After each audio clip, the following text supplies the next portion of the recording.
Alors ici, autre chose. Je vais aborder avec vous un point essentiel sur le costume quand vous achetez un costume. En fonction de votre corpulence, donc ça va dépendre de votre corpulence. Regardez ici, ce que je vais vous montrer, attirer votre attention, c'est sur le revers. C'est ce qu'on appelle le revers. Le revers, si vous voulez, ben, c'est le retour de la veste au-dessus. Prenez des revers qui sont assez larges. C'est toujours plus classe et c'est un meilleur rendu. Si vous prenez un revers trop court, je vais vous montrer un exemple. Regardez sur cette veste-là. Vous avez vu la veste là? Le revers, la taille du revers par rapport à celle-ci.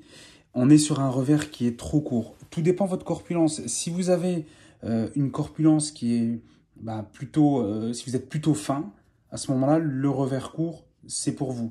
Si vous avez plutôt une corpulence qui est plutôt forte, un buste qui est développé, partez sur du revers assez large. Je vois trop de personnes porter des vestes avec des petits revers. Ça n'a pas un super rendu au niveau de la personne.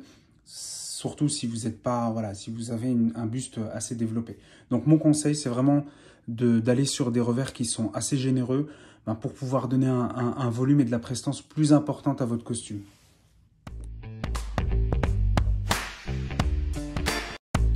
Autre conseil aussi, c'est au niveau des poches. Alors vous avez vu les poches? Effectivement, elles sont fermées.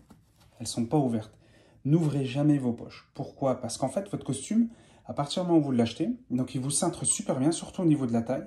Le problème, c'est que si vous ouvrez la poche, en fait, si vous ouvrez, parce que les poches sont, normalement, quand vous l'achetez, sont fermées, si vous ouvrez les poches, vous avez tendance à mettre des choses dessus, et du coup, ça casse votre costume. Parce que vous avez, voilà, sur le bas, la veste qui tire sur le bas, qui s'agrossit, ça agrossit votre silhouette, donc ne mettez rien, laissez vos poches fermées, ça va toujours avoir un aspect, voilà, cintré sur vous, et vous aurez un aspect parfait. Par rapport au cintrage, petite info, quand est-ce qu'une veste est bien cintrée, etc. Il ne faut pas que ça vous serre trop.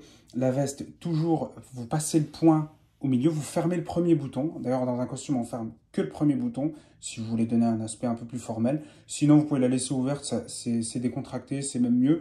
Mais quand vous, à l'essayage, vous fermez le premier bouton, vous passez votre point. Si votre point passe, c'est très bien, ça vous va. Si vous voyez que ça tire ou que ça passe pas, prenez voilà, une taille au-dessus.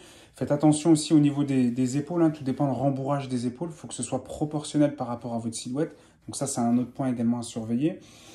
Et puis, dernier petit conseil, c'est voilà, par rapport à l'arrière de la veste, vous voyez l'ouverture, eh ben, ouvrez. Je vois trop de personnes qui laissent en fait la veste fermée.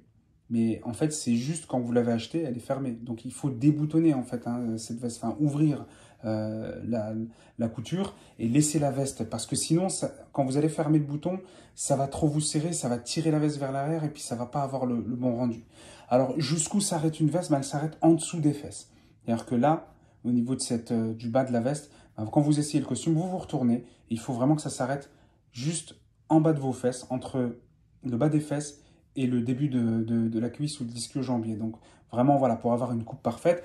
Au niveau des manches, ben, il faut que ça arrive pareil au niveau de votre poignet, hein, juste en dessous de votre poignet, au niveau de la paume de la main. Il ne faut pas que ce soit trop au-dessus parce que du coup, quand vous allez lever la main, ben, la manche va remonter, sauf si vous avez voilà, une chemise qui dépasse légèrement.